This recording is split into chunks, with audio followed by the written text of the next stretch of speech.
Professor Jain, another popular refrain or rhetoric, if we may call it, is that even the Hindu kings desecrated and appropriated the images of their enemy kings. This is a total Where's the Marxist truth? yeah, this is a total Marxist attempt to exonerate India's experience of iconoclasm that began in the medieval period.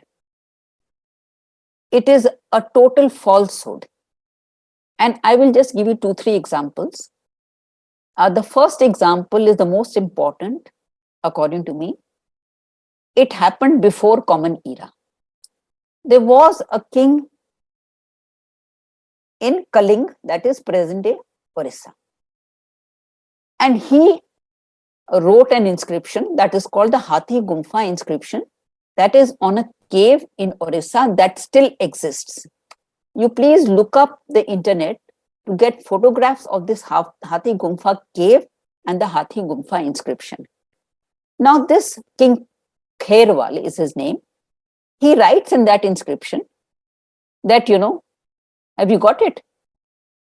Which picture is this? This is from your book, Flight of Deities, Professor Jain. The Hathi Gumfa. Yeah. Thank you for showing it.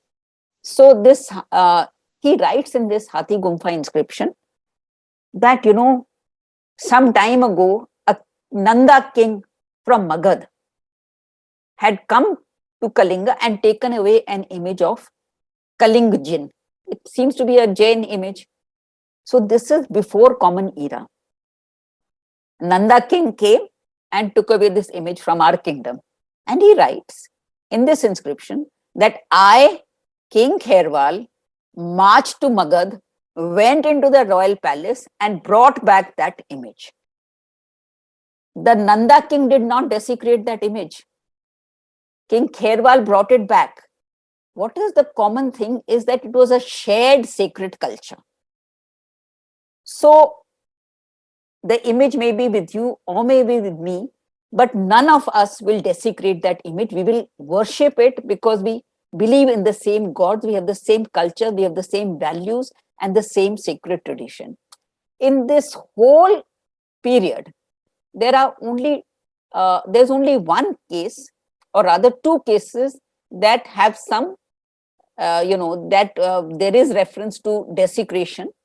And I've mentioned every other case where the Hindus, kings, takes away an image from a rival kingdom and constructs it. Like the Vijayanagar king Krishnadeva Raya. He waged war on the king of Orissa. He was successful in that war, and from Orissa, he brought back an image of Krishna. And in Hampi, there is a Krishna temple in which Krishnadeva Raya instated that image for worship. How do we know? Because on the wall of that temple, Krishnadeva Raya has written that I brought this image from Kalinga. So is that desecration? We have to be very, very careful, because the people who are against our culture and civilization and sacred heritage are, they have had their way for a very long time. I examined all these cases and found only 2.